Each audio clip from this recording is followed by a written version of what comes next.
बिस्मिल्लाहिर्रहमानिर्रहीम अस्सलामुअलैकुम स्टूडेंट्स। हम BSN 4th सेमेस्टर की सब्जेक्ट एडल्ट हेल्थ नर्सिंग 2 पढ़ रहे हैं। एडल्ट हेल्थ नर्सिंग 2 के कुछ यूनिट्स हम पहले से कवर कर चुके हैं जो कि हमारे चैनल के प्लेलिस्ट में मौजूद हैं और चैनल के प्लेलिस्ट का लिंक आप लोगों को इस वीडियो लेक्चर के डिस्क्रिप्शन के एंड में मिल जाएगी, वहाँ से आप स्टडी कर सकते हैं। लास्ट टाइम जो यूनिट हम डिस्कस कर रहे थे तो वो रिस्पायरेटरी नर्सिंग थी, जो कि यहाँ आप लोगों के कोर्स ग्रेड में लिखा हुआ है पल्मोनोलॉजी नर्सिंग के नाम से, जिसके अंदर कुछ जो डिजीज़ थे वो हम पहले से उन पे लेक्चर अपलोड कर चुके हैं, जिनमें हम ऑब्स्ट्रक्टिव लंग डिजीज़ पढ़ रहे थे। और ऑब्स्ट्रक्टिव लंग डिजीज़ जो है उनमें से 5 डिजीज़ हम ऑलरेडी डिस्कस कर चुके हैं। सिर्फ एक ही डिजीज़ उनमें रहती थी ऑब्स्ट्रक्टिव लंग डिजीज़ में, जो कि कैंसर लंग है। तो ये हम डिटेल से डिस्कस कर चुके हैं। लंग डिजीज़ के टाइप्स भी हम डिटेल से डिस्कस कर चुके हैं। तो यहाँ पे इस वीडियो लेक्चर के अंदर वो चीज़ें मैं रिपीट नहीं करना चाहती। अगर यहाँ पे आप लोगों को समझ नहीं आ रही है तो इससे पिछले जो वीडियो लेक्चर्स हैं वो सीक्वेंस से प्लेलिस्ट में आपको मिल जाएंगे। प्लेलिस्ट का लिंक मैं दोबारा बता रही हूँ कि इस वीडियो लेक्चर के डिस्क्रिप्शन के एंड में मैं दे दूँगी, वहाँ से आप देख लें। रिस्पायरेटरी नर्सिंग जो है वो आप लोग स्टार्ट से फर्स्ट वीडियो से स्टार्ट कर ले तो आप लोगों को सीक्वेंस वाइज ये वीडियोस जो है ये मिल जाएंगे और आप लोगों के जो क्वेश्चंस हैं वो फिर सोल्व हो जाएंगे। तो आज का हमारा जो टॉपिक है इसको डिस्कस करते हैं कैंसर लंग। कैंसर लंग, जहाँ तक इस टॉपिक की हम बात करें तो आप लोगों को इस टॉपिक को सुन के ही इस चीज़ का अंदाज़ा हो रहा है ये काफ़ी एक क्रिटिकल कंडीशन है कि कैंसर है और वो भी लंग्स की कैंसर है। तो लंग्स चूँकि वाइटल ऑर्गन है, जब उसमें कैंसर ग्रो कर जाती है तो फिर वो हमारा जो सांस का जो निज़ाम होता है उसको अफेक्ट कर देता है और हमारा तो पूरा जिस्म जो है वो सांस के निज़ाम से चलता है। तो अगर वो निज़ाम अफेक्ट हो जाती है तो इसका कितना जो है इसके सिम्टम्स हो सकते हैं, कितना इसका जो है एक बंदे के ऊपर इफ़ेक्ट पड़ता है। तो यहाँ पे सबसे पहले लिखा गया है कि लंग कैंसर्स जो हैं उनको 2 कैटेगरीज़ में डिवाइड किया गया है। कुछ को हम कहते हैं स्मॉल सेल कार्सिनोमास और कुछ को हम कहते हैं नॉन स्मॉल सेल कार्सिनोमास। तो यहाँ पे बात आ गई स्मॉल सेल लंग कैंसर और non small cell lung cancer की। तो ये ऐसा होता है स्टूडेंट्स के जब माइक्रोस्कोप के थ्रू इन कैंसर्स को देखा जाता है तो कुछ लंग कैंसर्स जो है वो हमें देखने से वो छोटे छोटे जो है वो नज़र आते हैं। इसीलिए इसका ये बेसिकली जो इनको स्मॉल सेल लंग कैंसर कहा गया है, वो उसको देखने से जब देखते हैं उसको तो वो छोटे छोटे हमें नज़र आते हैं। तो उसकी जो अपीयरेंस है कि स्मॉल सेल लंग कैंसर के जो सेल्स होते हैं, इस कैंसर के जो सेल ग्रो करते हैं वो माइक्रोस्कोप के अंदर हमें स्मॉलर दिखाई देते हैं और non small cell lung cancer के जो सेल्स हैं वो माइक्रोस्कोप के अंदर जब हम देखते हैं तो हमें लार्ज दिखाई देते हैं। सिंपल ये कि जब लंग कैंसर को देखा गया थ्रू माइक्रोस्कोप तो कुछ लंग कैंसर के सेल्स जो है वो छोटे छोटे थे और कुछ के जो है वो बड़े बड़े थे। तो इसको इस बेस पे नाम दिया गया कि जो छोटे छोटे दिखाई दे रहे हैं उनको स्मॉल सेल लंग कैंसर कहा गया और जो बड़े बड़े दिखाई दे रहे हैं उनको non small cell lung cancer कहा गया। आप लोगों के इस बुक के अंदर यहाँ पे दिया गया है कि स्मॉल सेल कार्सिनोमास जो होते हैं वो 15 to 20% होते हैं, यानी टोटल जो लंग कैंसर होते हैं उनमें 15 to 20% जो है वो स्मॉल सेल वाले कैंसर्स होते हैं और इसके अलावा जो ज़्यादातर होते हैं आलमोस्ट 80% तक जो लंग कैंसर होते हैं वो फिर नॉन स्मॉल सेल कार्सिनोमास होते हैं। अब ये जो स्मॉल सेल लंग कैंसर है ये आपको पता चल गया यहाँ आप लोगों के बुक में जो रेंज दी गई है परसेंटेज के लिहाज से उससे कि ये लेस कॉमन होते हैं as compared to non small cell lung cancer. और दूसरी बात ये कि ये जो स्मॉल सेल लंग कैंसर होते हैं ये बहुत तेज़ी से रिपीटली इनकी ग्रोथ होती हैं और एग्रेसिव भी होते हैं और एग्रेसिव इन ए सेंस के इनकी जो स्प्रेडिंग होती है, जो फैलने का जो स्पीड होता है वो ज़्यादा तेज़ होता है, दूसरे बॉडी पार्ट्स में ये जल्दी फैल जाते हैं। इसके बरअक्स अगर हम देखें तो जो non small cell lung cancer है उनकी ग्रोथ स्लो होती है as compared to small cell lung cancer, और वो बॉडी के जो दूसरे एरियाज़ है वहाँ पे उनकी जो स्प्रेडिंग है वो भी इतनी ज़्यादा नहीं होती जितनी स्मॉल सेल लंग कैंसर की होती हैं। तो ये चीज़ें आप लोगों ने याद रखनी है। मे बी ऐसी चीज़ें जो है वो आप लोगों से एमसीक्यूज़ में पूछी जा सकती हैं। देखिए लिखा है non small cell carcinomas include squamous cell carcinoma 20 to 30%, large cell carcinoma 15% and adenocarcinoma. अब जो नॉन स्मॉल सेल कार्सिनोमास होते हैं उनमें एक तो स्क्वेमस सेल कार्सिनोमास होता है, जाहिर सी बात है वो कैंसर जो स्क्वेमस सेल्स जो है उनमें पाए जाते हैं वो होते हैं, वो 20 to 30% होते हैं। और जो लार्ज सेल हमें माइक्रोस्कोप के अंदर जो लार्ज सेल दिखाई देते हैं कैंसर के वो 15% तक होते हैं। और एडिनोकार्सिनोमास आप लोगों को पता है कि ये वो टाइप ऑफ कैंसर हैं जो कि ग्लैंड सेल में स्टार्ट होती हैं। जो ग्लैंड सेल होते हैं उसमें जब कैंसर स्टार्ट होती हैं तो उसको हम एडिनोकार्सिनोमा का नाम देते हैं। यानी ग्लैंड सेल आप लोगों को पता है बहुत से ऑर्गन के अंदर पाए जाते हैं और उनका काम ये होता है कि वो बहुत सारे जो सिक्रीशन है ग्लैंडुलर सिक्रीशन, वो उनका काम होता है कि वो ग्लैंडुलर सिक्रीशन जो है वो सिक्रीट करती हैं। अब यहाँ पे अगर हम लंग्स के अंदर बात करें तो जो म्यूकस प्रोड्यूसिंग सेल है, म्यूकस सिक्रीटिंग सेल, तो वो हमारे साथ ग्लैंडुलर सेल्स है। और वहाँ पे जब लंग्स के अंदर कैंसर स्टार्ट हो जाती हैं तो इसको हम एडिनोकार्सिनोमा कहते हैं और ये 40% तक होती हैं। ये बात आप लोगों ने याद रखनी है। आप लोगों से ऐसा एमसीक्यूज पूछा जा सकता है कि नॉन स्मॉल सेल कार्सिनोमास में से एडिनोकार्सिनोमा की परसेंटेज कितनी होती है, तो आप लोगों को ये याद हो कि ये 40% तक होती हैं।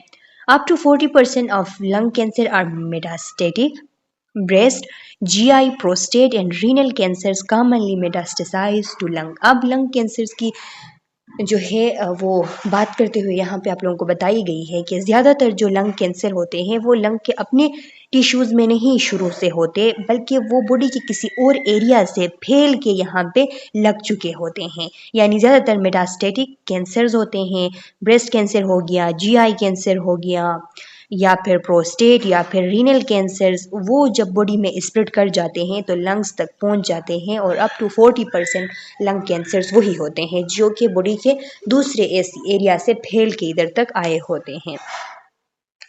Risk factors for lung cancer include cigarette smoking, environmental factors such as air pollution, genetic factor and occupational exposure to carcinogen।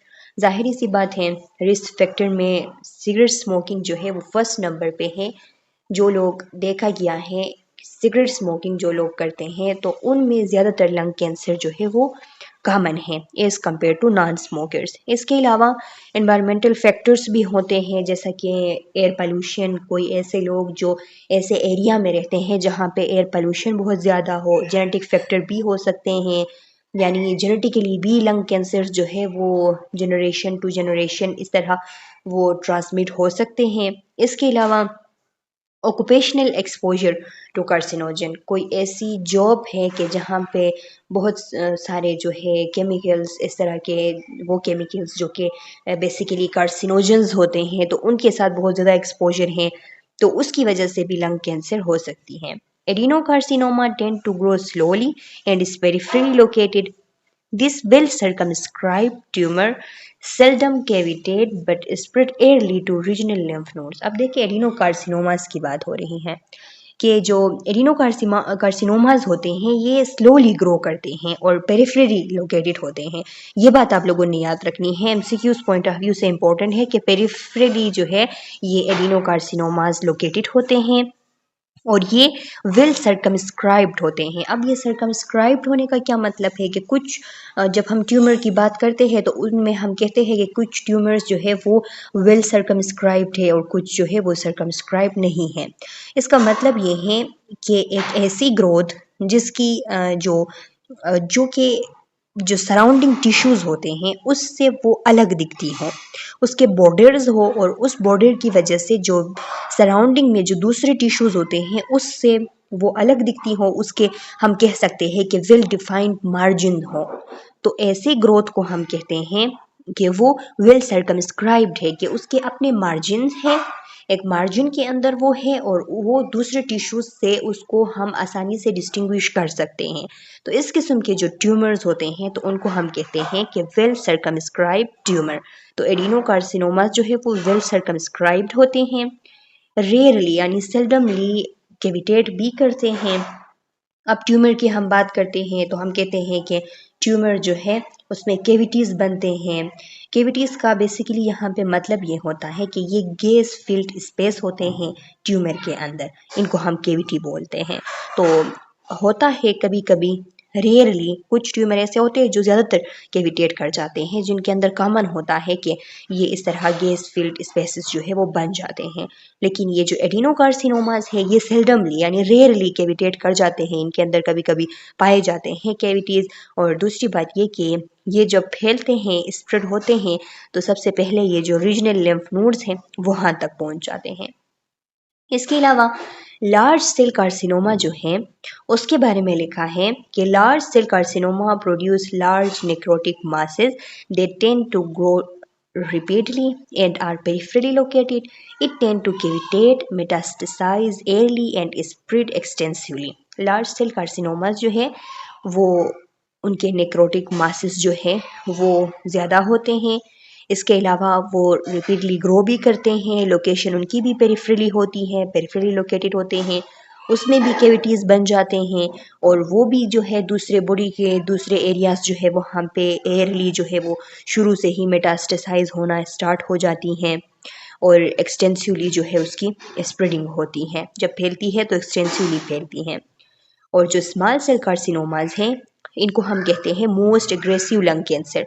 आप लोगों से एमसीक्यूज में ये बात पूछी जा सकती है कि मोस्ट एग्रेसिव लंग कैंसर कौन से है, तो आप लोगों को याद हो स्मॉल सेल कार्सिनोमा है। ये लेस कॉमन है, होते कम हैं, परसेंटेज इनकी कम है, लेकिन एग्रेसिव लंग कैंसर है कि बहुत तेज़ी से ये ग्रो करते हैं और सेंट्रली लोकेटेड होते हैं।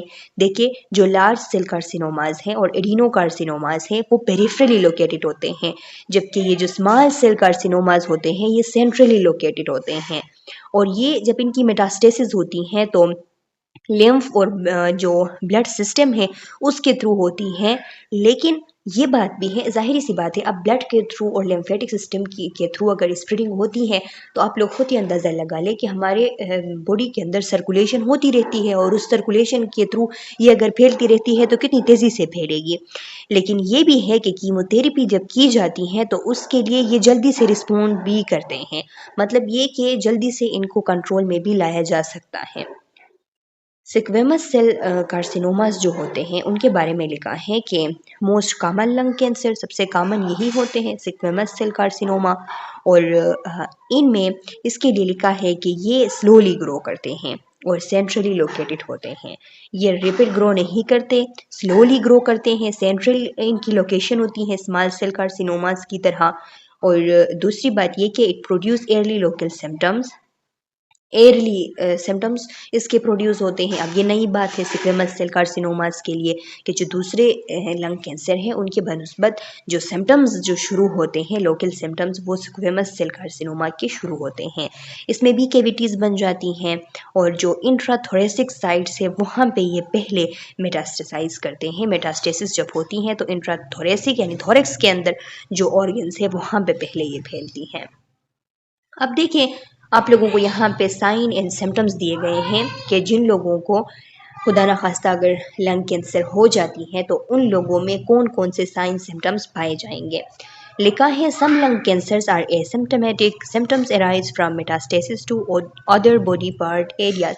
यानी कुछ कैंसर्स जो है वो डायरेक्टली लंग्स के सिम्टम्स हमें शो नहीं करेंगे, वो एसिम्टोमेटिक होते हैं और सिम्टम्स तब स्टार्ट होते हैं जब बॉडी के दूसरे एरिया में वो फैल जाते हैं। Dyspnea may range from mild dyspnea during extreme exertion to severe dyspnea at rest.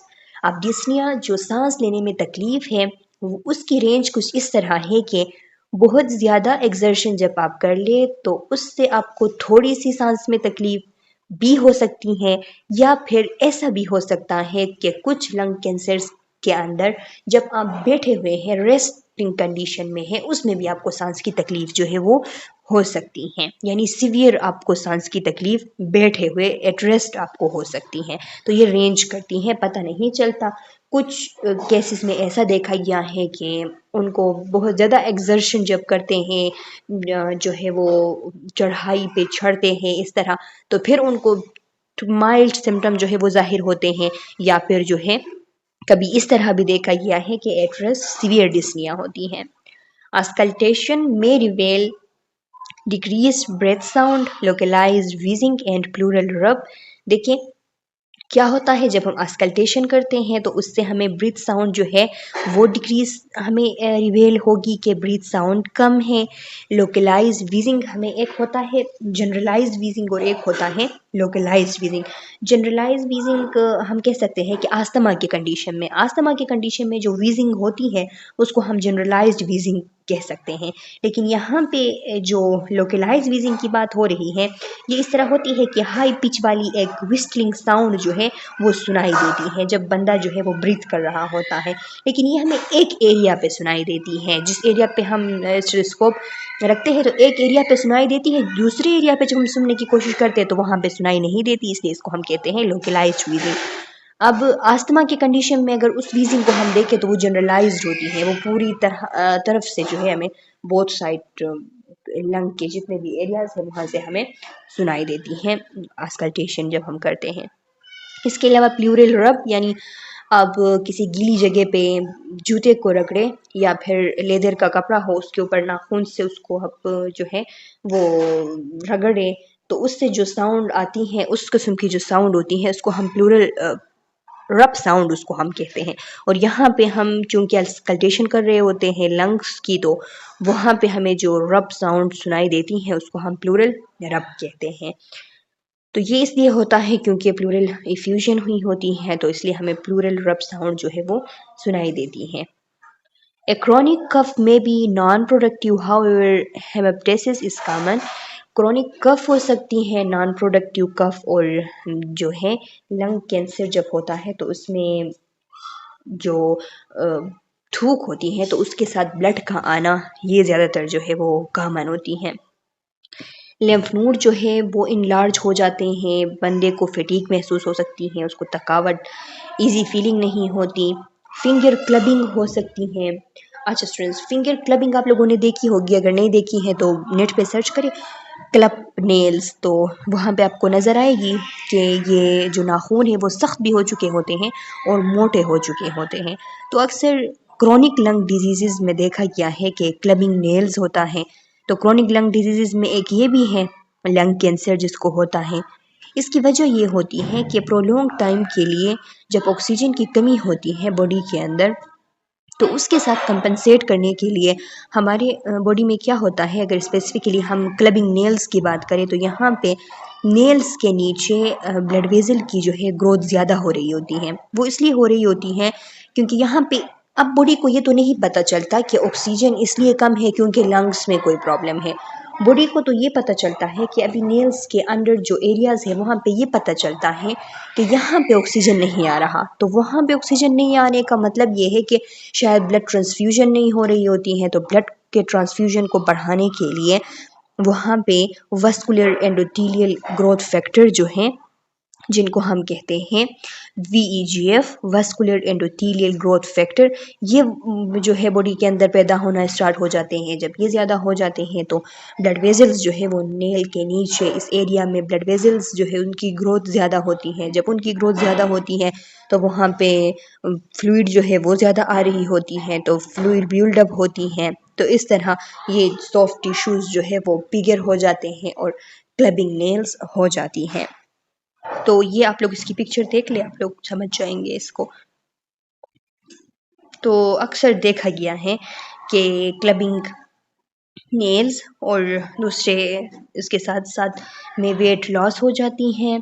इसके अलावा बोन पेन होता है, चेस्ट पेन होता है, चेस्ट में टाइटनेस फील होता है, जॉइंट पेन भी होता है, शोल्डर और आर्म पेन भी होता है। इसके अलावा मेन चीज़ें यहाँ पे दी गई हैं कि सुपीरियर वेना केवा सिंड्रोम हो जाएगी और सुपीरियर वेना केवा सिंड्रोम की वजह से जो है वो फेस में एडिमा हो सकती है, नेक में एडिमा हो सकती है, अपर टार्सो जो है upper side of the body उसमें एडिमा हो सकती है, और इसके अलावा वेन्स जो है एब्डोमेन के और चेस्ट के उनकी डायलेशन भी हो सकती है। अच्छा स्टूडेंट्स, अब सुपीरियर वेना केवा सिंड्रोम क्या है? तो ये एक मेडिकल इमरजेंसी होती है। इसमें ऐसा होता है कि सुपीरियर वेना केवा में ब्लॉकेज आई होती है, और ये ब्लॉकेज जो है वो नॉर्मल ब्लड फ्लो को ब्लॉक कर देती है, जिसकी वजह से प्रेशर आ जाता है बॉडी के दूसरे जो वेन्स है अपर बॉडी के उनके ऊपर प्रेशर आ जाता है, जिसकी वजह से ये जो यहाँ पे लिखा हुआ है कि फेशियल एडिमा होगा, जो है आर्म्स की स्वेलिंग उसके साथ हो सकती है, वो सर के अंदर जो है वो फुलनेस आपको फील हो सकती है, शॉर्टनेस ऑफ ब्रेथ आपको फील हो सकती है। तो ये इसलिए होता है ज़्यादातर कि जो ट्यूमर बन जाता है, ख़ास करके लंग कैंसर का जो ट्यूमर होता है, तो या फिर कभी कभार लिम्फोमास जो होते हैं उनकी वजह से भी, जो कि चेस्ट में लोकेटेड होते हैं, तो वो सुपीरियर वेना केवा को कंप्रेस करती हैं। जब सुपीरियर वेना केवा कंप्रेस होता है तो ब्लॉकेज काज होती है, ज़ाहिरी सी बात है, और उस ब्लॉकेज की वजह से इस तरह बॉडी के अंदर जो है वो एडिमा बन जाता है। और दूसरी बात, ये जो डायलेशन की हो रही है कि एब्डोमेन और चेस्ट के वेन डायलेट, तो ये इसलिए क्योंकि जब ब्लड सुपीरियर वेना केवा के अंदर वो वहाँ पे ब्लॉकेज है तो जमा हो रही है, ज़ाहिरी सी बात है दूसरे जो वेन्स हैं उनके ऊपर ब्लड ज़्यादा उनकी तरफ वो फ्लो हो रहा है, तो ज़्यादा ब्लड फ्लो होने की वजह से उनकी डायलेशन हो जाती है। अच्छा स्टूडेंट्स, अब हम डायग्नोज किस तरीके से करेंगे, फिर ट्रीटमेंट किस तरीके से करेंगे कैंसर लंग की? तो लिखा है कि हम चेस्ट एक्सरे कर सकते हैं, हम सीटी स्कैन कर सकते हैं, एमआरआई हम कर सकते हैं, ब्रोंकोस्कोपी हम कर सकते हैं, स्प्यूटम साइटोलॉजी हम कर सकते हैं कि स्प्यूटम को हम देखें। इसके अलावा पल्मोनरी फंक्शन टेस्ट पीएफटीज हम कर सकते हैं, एबीजी स्टडी हम कर सकते हैं, ब्रेन और बोन स्कैन्स, इसके अलावा लिम्फ नोड बायोप्सी भी जो है ये भी एक इन्वेस्टिगेशन है कैंसर लंग को फाइंड आउट करने के लिए। तो ये कुछ जो यहाँ पे मैंने नेम लिए, तो ये ऐसे कुछ इन्वेस्टिगेशंस हैं जो कि मे बी प्रिस्क्राइब्ड हो सकते हैं उन लोगों के लिए कि जिनमें एक डॉक्टर को शक होती है कि मे बी इस पेशेंट में कैंसर लंग हो सकती है। स्पेसिमेन में be obtain for culture by the way of bronchoscopy, transthoracic needle biopsy, इसके अलावा मेडियास्टिनोस्कोपी, ओपन लंग बायोप्सी यानी थोरेक्टमी भी कर सकते हैं, थोरेक्टमी के थ्रू वो लंग्स से टिश्यू ले लेते हैं, या फिर थोड़ा सेंटेसिस करते हैं, फ्लूइड ले लेते हैं थोरेक्स रीजन से, जो प्लूरल स्पेस है वहाँ से फ्लूइड ले लेते हैं, उसको स्टडी करते हैं। तो ये सारे इन्वेस्टिगेशंस हो सकते हैं।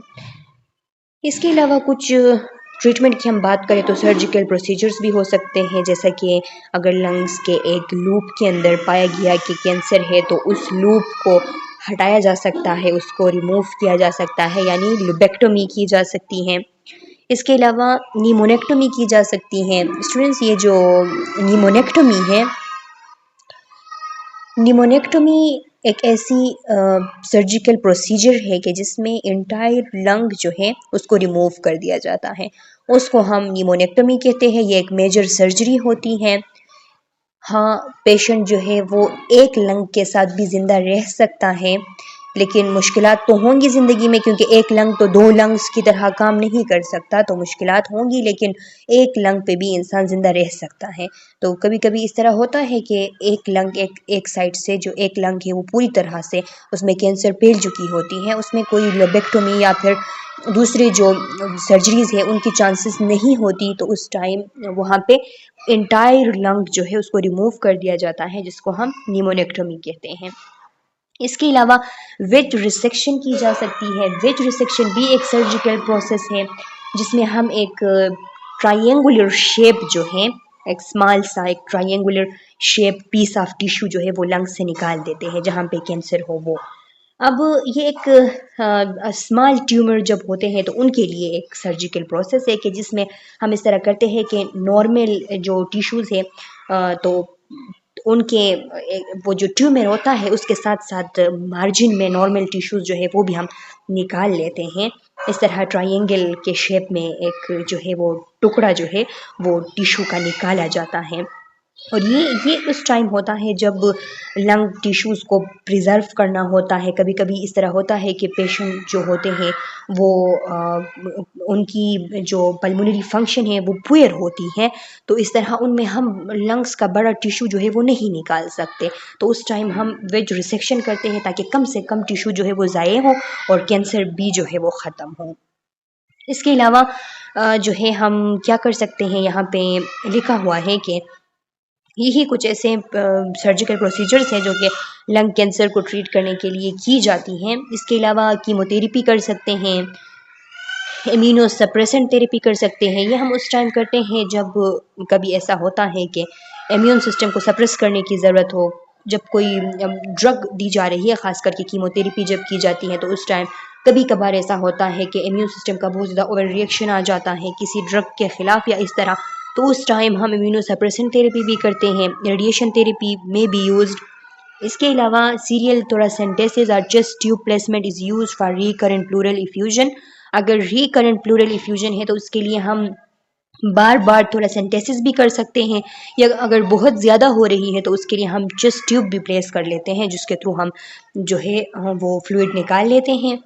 कभी कभार हम ब्रोंकोस्कोप के थ्रू लेज़र थेरेपी भी करते हैं, लेकिन ये एक पेलेटिव मेजर होता है, एक ऐसा प्रोसीजर है जो कि पेलेटिव है। मीन्स के वहाँ पे कुछ कैंसर्स, कुछ ट्यूमर्स ऐसे होते हैं कि जिसको हम रिमूव नहीं कर सकते, या तो वाइटल ऑर्गन की इन्वॉल्वमेंट होती है या तो कोई दूसरी ऐसी इशू होती हैं कि उस टाइम उसको हम पूरा रिमूव करना या सर्जरी करना जो है वो पॉसिबल नहीं होता। तो जब पॉसिबल नहीं होता है तो हमें उस टाइम पेलेटिव जो है वो केयर प्रोवाइड करनी होती है। तो उसके लिए हम ये एक थेरेपी कर सकते हैं, लेज़र थेरेपी, जिससे हम क्या करते हैं कि या तो उस टिश्यू को, जो कैंसर टिश्यू है, जो ट्यूमर है, उसको हम कोगुलेट करते हैं या लेज़र के थ्रू उसको हम वेपोराइज करते हैं या लेज़र के थ्रू हम उसको कट करते हैं ताकि लेज़र के थ्रू हम उसको कम कर सकें, उसको जो है वहाँ से उसका जो एरिया है वो कम कर सके, उसको ख़त्म कर सके। तो वो हम लेज़र थेरेपी के थ्रू कोशिश करते हैं। अच्छा स्टूडेंट्स, अब नर्सिंग इंटरवेंशंस, यानी अब एज ए नर्सिंग स्टूडेंट या स्टाफ आप लोगों की उस टाइम क्या जिम्मेदारी बनेगी, आप लोगों की रिस्पॉन्सिबिलिटीज़ क्या होंगी जब कोई पेशेंट जो है वो आप लोगों के पास एडमिट होगा कैंसर लंग का। तो लिखा है कि जिन पेशेंट की सर्जरी हुई होगी तो उनको आप लोगों ने मॉनिटर करना होगा। मॉनिटर कैसे करेंगे कि जो उनके इन सीजन जहाँ पे कट लगी हुई है सर्जरी के लिए, तो उस जगह को आप देखेंगे कि वहाँ पे कोई आपको कोई रेडनेस, कोई इन्फेक्शन के साइन तो आपको दिखाई नहीं दे रहे हैं। इसके अलावा ड्रेसिंग को आप चेक करेंगे, ड्रेनेज को चेक करेंगे, चेस्ट ट्यूब जो है उसकी प्रॉपर फंक्शनिंग हो रही है या नहीं। अगर चेस्ट ट्यूब प्लेस किया गया है ड्रेनेज के लिए तो उसको आप देखेंगे, अमाउंट ऑफ ड्रेनेज आप देखेंगे। इसके अलावा जो एटिलेक्टेसिस के साइन है वो आप लोग एसेस करेंगे कि कहीं ऐसा तो नहीं हो रहा कि लंग्स की एटिलेक्टेसिस हो रही है, यानी लंग्स जो है वो सुकर रहे हैं, वो अपना काम छोड़ रहे हैं। होता क्या है जब एटिलेक्टेसिस होती है तो एसओबी होती है, वो बंदा जो है उसको शॉर्टनेस ऑफ ब्रीथ होगी, कफिंग हो सकता है, चेस्ट पेन होगी। इसके अलावा सीवियर केसेस के अंदर जब बहुत तेज़ी से एटिलेक्टेसिस हो रही होती है तो उस टाइम रैपिड ब्रीथिंग होती है, साइनोसिस भी होती है, हार्ट रेट भी उसका इंक्रीज़ हो चुका होता है। तो ये चीज़ें कहलाती हैं साइन ऑफ एटिलेक्टेसिस। तो इन चीज़ों को आप लोग देखेंगे। इसके अलावा आप लोग देखेंगे कि जो पेन है उसकी इंटेंसिटी कितनी है, किस क्वालिटी की पेन है, लोकेशन कहाँ पे है, तो पेन को भी आप लोग एसेस करेंगे। पेशेंट को देखेंगे कि कहीं ऐसा ना हो कि हाइपोनेट्रीमिया हो जाए, रीनल फेलियर हो जाए, उसकी वजह से बॉडी के अंदर फ्लूइड ओवरलोड हो जाए और हार्ट फेल जो है, हार्ट फेलियर वो कहीं ना हो, तो उसके लिए भी आप लोग चेक करेंगे। इसके अलावा इलेक्ट्रोलाइट के लेवल को देखेंगे कि हाइपोनेट्रीमिया या फिर हाइपरकेलेमिया तो नहीं है। इन चीज़ों को आप लोग चेक करेंगे, इलेक्ट्रोलाइट बैलेंस में रखने की कोशिश करेंगे इनके लेवल को देखते हुए। इसके अलावा सीबीसी जो है उसको मॉनिटर करेंगे कि पेशेंट को एनीमिया तो नहीं है, ल्यूकोपीनिया तो नहीं है, फ्लूइड इंटेक उस पेशेंट की कैसी है और उसकी आउटपुट कैसी है, जितना इंटेक हो रहा है उसकी बनस्बत जो है आउटपुट कैसी है, आउटपुट हो रहा है या नहीं, वो आप लोग देखेंगे। न्यूट्रिशनल स्टेटस को आप लोग एसेस करेंगे। इसके अलावा ऑक्सीजन जो है वो आप एडमिनिस्टर करेंगे सेचुरेशन को मेंटेन करने के लिए कि उसकी पार्शियल प्रेशर ऑफ ऑक्सीजन जो है वो इम्प्रूव हो जाएँ। तो एडिक्वेट ऑक्सीजनेशन आप लोगों ने मेंटेन रखनी होगी, सक्शन करनी होगी पेशेंट के एयरवे की एज़ नीडेड, अगर नीडेड हो उस टाइम, ताकि आप लोग जो सिक्रीशंस हैं तो उनको क्लियर कर सके और जो एयरवे की पेटेंसी है उसको मेंटेन रख सके, एयरवे को आप लोग क्लियर रख सकें। इसके अलावा पेन रिलीफ आपने जो पेन रिलीफ के लिए आप लोग पेन किलर्स वगैरह पेशेंट को जो प्रिस्क्राइब्ड है वो एडमिनिस्टर करेंगे, ताकि उसका पेन रिलीफ हो, एंजाइटी रिड्यूस हो। और आप लोग पेशेंट को इनकरेज करेंगे कफिंग के लिए, डीप ब्रीथिंग के लिए, और उसको उठाएंगे, उससे वॉकिंग कराएंगे, एम्बुलेशन उसकी कराएंगे, ताकि पेशेंट जो है वो एम्बुलाइज हो जाए, इधर उधर एम्बुलेशन उसकी हो जाए, तो फिर उसकी जो सिक्रीशंस है वो थिन भी हो जाएंगी, इसकी वजह से उसकी जो ब्रीथिंग जो है वो भी इम्प्रूव हो जाएगी। तो ये ज़रूरी चीज़ें हैं जिनको आप लोगों ने देखना है। इसके अलावा पेशेंट के कंफर्ट को देखते हुए और एडिक्वेट रिस्पायरेशन को मेंटेन रखने के लिए उसकी पोजीशन आप लोगों ने देखनी होगी, पोजीशन को मेंटेन रखनी होगी। रिलैक्सेशन टेक्निक्स एंजाइटी को एलिवेट करने के लिए आप लोगों ने उनको सिखाना होगा। इसके अलावा पोस्ट ऑपरेटिव पेशेंट जो है उसके लिए आप लोगों ने सही तरीके से अप्रोप्रिएट इंटरवेंशंस जो है वो करने होंगे। यानी आप लोगों ने हाइड्रेशन का ख्याल करना होगा कि एडिक्वेट हाइड्रेशन हो। सिक्रीशंस जो है वो भी इसकी वजह से एडिक्वेट हाइड्रेशन अगर होगी तो सिक्रीशंस भी लिक्विफाई होंगे, वो तीन होंगे, और इस तरह वो उनकी एक्सपेक्टोरेशन जो है वो भी ईजी होगी। फिजियोथेरेपी, चेस्ट फिजियोथेरेपी आप लोग प्रोवाइड करेंगे। Postural drainage uses gravity to clear secretion, उनकी पोजीशन चेंज करेंगे ताकि पोस्चरल ड्रेनेज हो सके, यानी उसकी पोजीशन को चेंज करते हुए जब हम परकशन करते हैं, वाइब्रेशन देते हैं, तो इससे सिक्रीशंस जो है वो लूज हो जाती हैं, और एक्सपेक्टोरेट होने के लिए यानी सिक्रीशंस बाहर निकलने के लिए उसको आसानी होती है सिक्रीशंस को बाहर निकालने के लिए।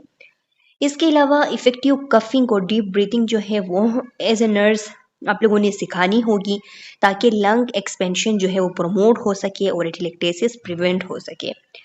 इसके अलावा अर्ली एम्बुलेशन को आपने इंकरेज करना है, वॉकिंग करानी है पेशेंट से, पोजीशन फ्रिक्वेंटली चेंज कराने हैं ताकि कॉम्प्लिकेशंस ना हो और लंग एक्सपेंशन जो है वो प्रमोट हो सके। इसके अलावा आप लोगों ने कैलोरी इंटेक जो है वो आप लोगों ने इंक्रीज करनी है। कितने हद तक कर सकते हैं, तो 2500 कैलोरी डेली के हिसाब से जो है आप कैलोरी इंटेक उससे करवा सकते हैं, ताकि हीलिंग जो है वो इम्प्रूव हो। इसके अलावा हाँ, इस तरह होता है कि पेशेंट की एपेटाइट जो है वो उस टाइम पुअर होती हैं, क्योंकि पेशेंट जो है चल फिर नहीं रहा, सर्जरी उसकी हुई होती है, एंजाइटी में होता है, तो इसलिए, लेकिन उनके जो मेटाबॉलिक नीड्स हैं वो इंक्रीज हो चुके होते हैं इस वजह से, तो उस टाइम एपेटाइट नहीं होती, लेकिन आपने उसको क्या करना है, डाइट इंकरेज करनी है और इस बात को यकीनी बनाना है कि प्रॉपर डाइट वो लें।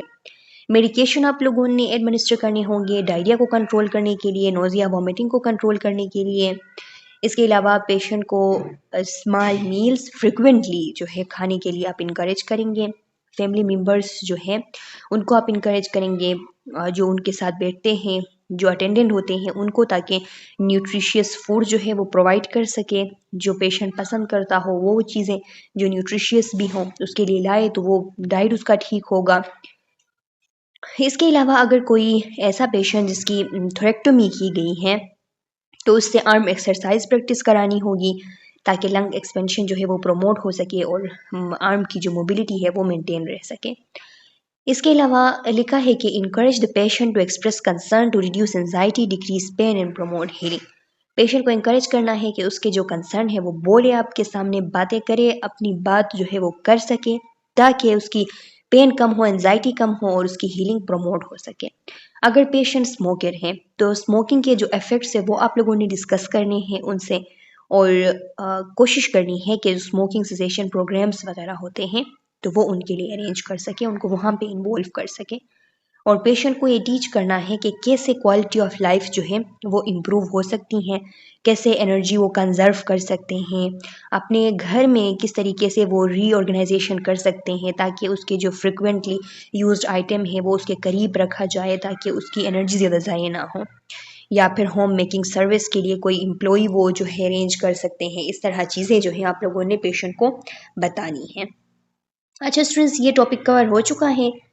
मैं उम्मीद करती हूँ कि आप लोगों को समझ आ गई है। फिर भी अगर इसमें कोई पॉइंट मिस हुई है, कोई चीज़ जिसमें आप लोगों को कन्फ्यूजन है, तो वो कमेंट सेक्शन में अपना कंसर्न डाल लें। मैं नेक्स्ट वीडियो लेक्चर में जब आप लोगों को इस यूनिट के पल्मोनोलॉजी नर्सिंग के दूसरे जो डिजीज़ है वो पढ़ाऊंगी, तो उसमें आप लोगों के क्वेश्चन का आंसर करूंगी। तब तक के लिए अल्लाह हाफिज़।